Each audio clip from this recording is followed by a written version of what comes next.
喎。講個鼎湖上素，色香味仍俱全，有甘香脆口、爽滑鮮甜之感。歷史由來，鼎湖上素係肇慶鼎湖山慶雲寺特有的名菜。此創於明朝永曆初年1647-1650年。相傳當年位於今廣州西門中路、廣州西門中山六路的西苑酒家，以18羅漢齋作為敬奉高僧佛院齋門的名菜。有一次，肇慶鼎湖山慶雲寺的慶雲大師來廣州鹿茸寺，曾到西苑酒家吃過羅漢齋，當時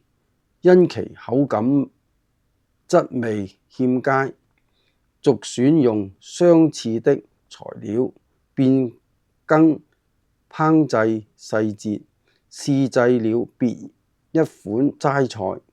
之後此菜為西苑廚師所用採納，定名為鼎湖上素。製造方法：將黃耳、魚耳切成為中片，再將竹筍切為段，筍花切為中片，一起放在鍋中，加入鮮蓮子、白菌，用水滾過，則在罩鍋傾在罩礫內，過去水分，用油15克起鑊，烹入紹酒15克，注入素湯600克，用鹽3.5克，將滾過的原材料放入煨透，則在漏斗用乾淨毛巾吸乾水分。2.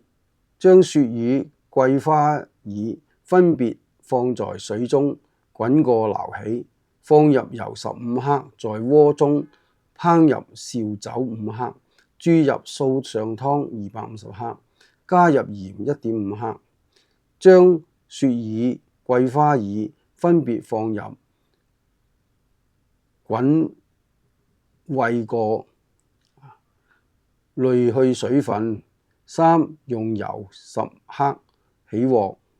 放入西蘭花，加入鹽1克，素上湯50克，將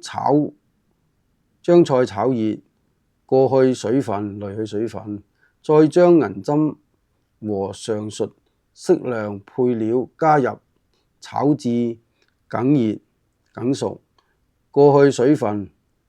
4. 用油30克起鑊，煮入紹酒10克，放入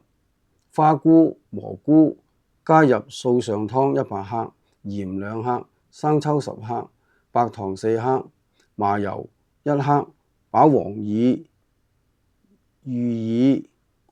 鮮菇、筍花、鮮蓮、竹蓀嗰啲就係白菌放入燒2分鐘，加入30克和棍，倒入罩礫，過去水分。5. 用大碗一隻，按白菌、花菇、竹蓀、鮮菇、黃耳、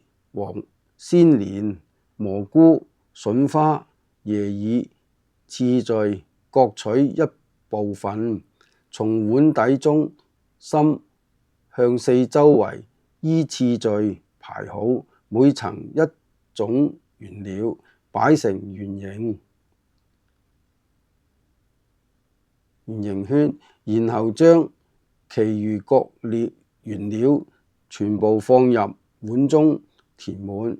覆在碟上，則成為層次分明的形狀。6. 中火燒鍋，放油20克，煮入紹酒10克，注入素上湯250克，用鹽2克，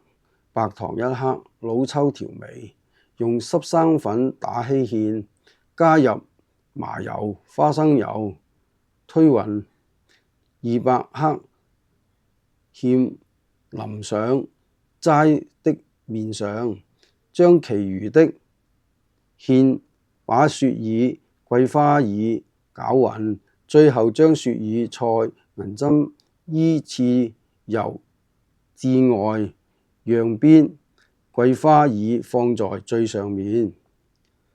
色彩典雅，層次分明，嫩滑爽，清香適口。為提高價位及觀感，可以每位上形式出現，把餡料藏入腐皮，冬瓜肉口感更佳。好啦，拜拜。